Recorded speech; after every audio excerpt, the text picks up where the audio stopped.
Hey guys, so today I'm going to be doing a video specifically towards Korean studies or kind of East Asian studies, and it may apply to people just studying normal languages as well. I have 16 different tips that I wish I knew before university, advice from someone who's just finished first year of Korean studies. I'm just going to start. Number one, if you're not passionate about the course, it's going to be incredibly difficult for you to be motivated and go to every lesson and stuff like that. Korean studies in particular, despite it being more popular each year, the dropout rate is one of the highest for that course. So just make sure that you're really sure that you want to be doing a degree in Korean studies or a language in general. Number two is join a Korean or an East Asian group chat before or early on. For my year, my course, we all have a WhatsApp group chat where all of us as a Korean studies, I think there's about 50 or 60 of us, and we're all in a group chat, and this is going to be your main place to go when you need help, and where everyone's going to be supporting and helping each other.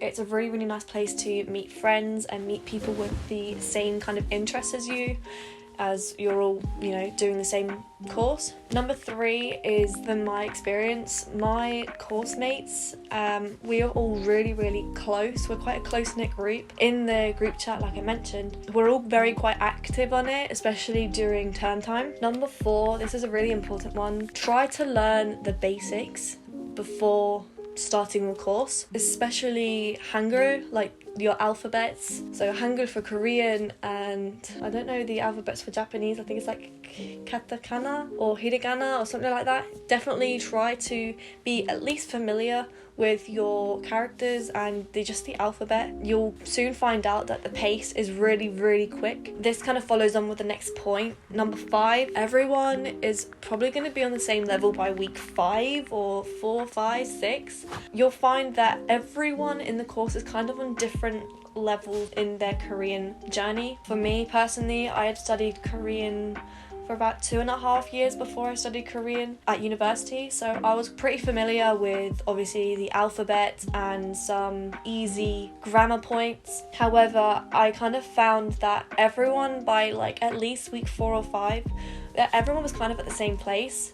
Even for me, who is someone who had studied years before doing the degree, I found there was some grammar points that I had never seen before. So you'll find that regardless of where you're at with your Korean studies, you're probably going to find something new to you within your lessons and within your early weeks. Okay, number 6, you're going to be your own teacher sometimes, if not most of the time. Personally for me, I'm a bit unsure about my first year teacher's way of teaching, if that makes sense, but for me, I just couldn't really grasp it then if I would focus on it myself. So personally, I used a lot of Talk to Me in Korean and How to Study Korean. Those were my two main resources that I would use to cover a grammar point that I had learned in class, and they would have a lot of good description. So you'll just have to expect that sometimes you may not understand a grammar point within your Korean lessons, and so therefore you're going to have to go out of your own way and find it out for yourself. Number 7, grammar and vocabulary are equally important.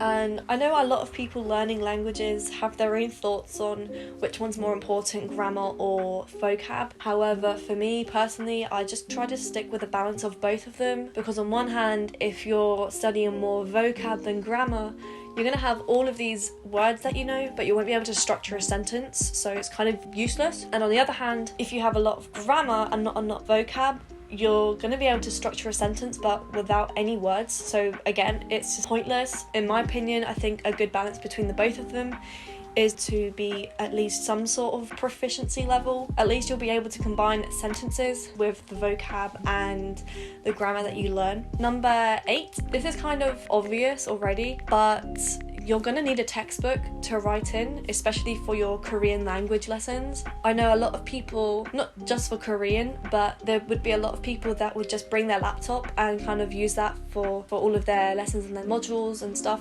However, especially for a language, you're gonna need a textbook to practice your writing in. Personally, I wrote down all of my grammar points in my textbook. I wrote down lots of sample sentences, which helped my handwriting, and I think it's been studied that if you write down things, you're more likely to remember them, which in my case, I feel like that is true. For my other modules, I wrote all of my notes on my laptop just because writing notes is very time consuming, so just keep that in mind. Number 9, this is a really important one, which is time management and organization is really key and really important, and you're going to need to grasp that from early on. Firstly, organization you need to stay on top of. If you're keeping your notes on your laptop for your modules, for example, make sure you have dedicated folders for these modules.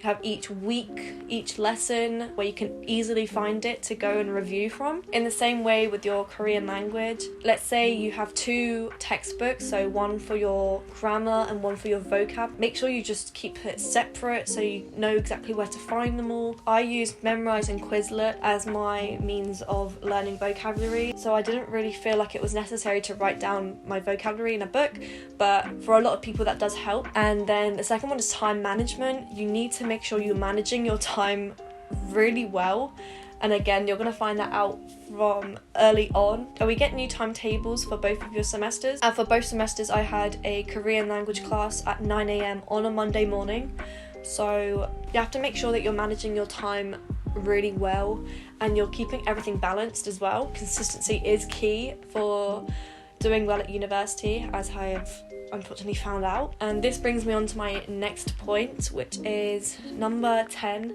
Do not neglect your other modules. It is really easy, and I was subject to this for both of my semesters. It's really difficult to overcome. If you're focusing on one module more, you're going to be neglecting your other modules as well. You have required readings for each week of your modules, and obviously they take up a lot of your time, so you just need to make sure that you're leaving yourself enough time to be able to balance all of your modules and your lessons well. Number 11 is 11. Try to spend at least a little bit of every day or even every week reviewing or practicing what you've learned during that week. If there's something that you kind of don't really understand, just make sure you just kind of look into it a bit more, ask questions, look it up on Google and stuff. When you have a bit of more understanding, it's a bit more reassuring to know that you kind of understand something that you've learnt, instead of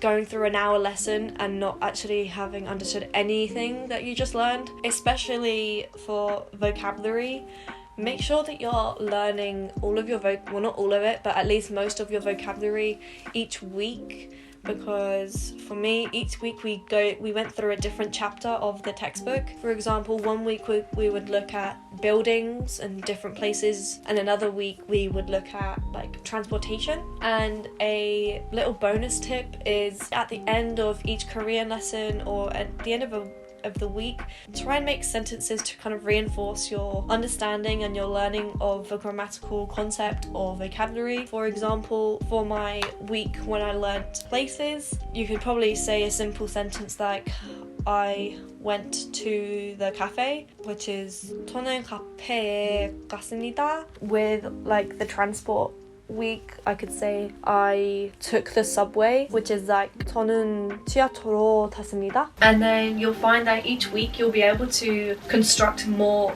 like advanced or more complex sentences, having learned something from like week 4 and then week 5 vocabulary and grammar, and you can kind of put them together. So instead of saying I went to the cafe or I took the subway, you can say I took the subway to go to the cafe. 카페에 가려고 지하철을 탔어요. Something like that. Number 12, probably kind of already obvious again, but just get enough sleep. Especially if your classes are going to be in person. I'm not sure if they are or not, but if your classes are in person, you're going to be waking up at 9 a.m. on a Monday morning, and you're going to be needing to make your way to your class, by walking probably, and it's just a long way, especially if you're going to Sheffield and you're living in an enclave or Ranmore accommodation. Going to the city takes honestly around like half an hour, 35 minutes. It's just brutal, especially when it's cold in the morning and you're already really tired. It's just a lot of effort.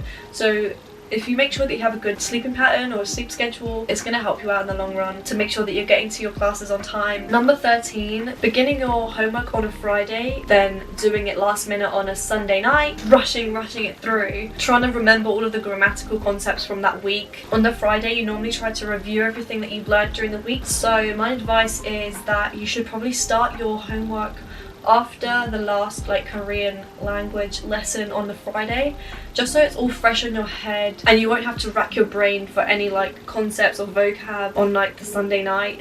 And it gives you loads of time to do it on Saturday and the Sunday. Again, that kind of joins in with the time management point, just making sure that you're leaving yourself enough room to focus on other things, not just academically but socially as well. Number 14, this is kind of like a tip in order to kind of improve your Korean, is by talking to natives, to Koreans. If you actually talk with them either in person, texting, whatever it is, you're going to improve your proficiency loads. It's all well and good to learn all the concepts, you've got the grammar down, you've got the vocab down, but if you're not actually practicing using these things that you've learned, it's going to be difficult to see yourself improve in terms of speaking. Especially, you're going to be faced with some speaking exams during the year, so if you have some sort of practice with natives especially, or even just your course mates, the more you talk Korean, the more comfortable it will be for your speaking exams. And it's more beneficial if you talk to natives, because when you make mistakes, they're going to correct you and you're just going to learn from your mistakes like 10 times quicker than if you're doing it by yourself or with friends that don't really know much Korean. Yeah, try and just get out there, try and message people. Obviously for me in my year, I don't think any Koreans kind of came to Sheffield because of Miss Rauner. If your university is allowing international students to come into the country and learn in your city, if you ever bump into any Koreans or you kind of meet Koreans, try to like kind of stay in contact with them and see if they want to do like language exchange or something. Number 15, don't stress out too much about first year. What you want to focus on really is just passing. So just make sure that you're kind of learning all of your concepts and everything that you're learning in your modules and your lectures. Just kind of focus on passing for the first year, and then worry about doing really well in second year. That's when you're going to be worried, which is me right now. I'm going to start worrying about that soon. And just following on from that, I know it's cliche, but just remember to have fun for your first year. You're only going to have this first year once, and a lot of people say it's the best year you're ever going to have at university. I can vouch for that so far. It's probably been one of the best years of my life, and I've only been here for 1 year. I love it so much and I wish I could go back. Just kind of cherish everything, like little memories or experiences, and probably these lessons are going to be very easy compared to your second year. I don't know, just don't stress out about it too much. You're going to have people with you, you're going to have new friends that you can rely on and, you know, have fun with, but just make sure that you'll keep giving time for yourself. Like, your mental health at uni is it's going to be on a slippy slope. And yeah, I think that's everything. I really hope this has helped at least someone. If you enjoyed it, please like and subscribe. I'm going to try to do more university sort of related content or Korean related content. And if you have any questions, either leave them down below or message me and I'll definitely get back to you. And I think that's everything. Thank you so much for watching and I hope you have a good day. Bye!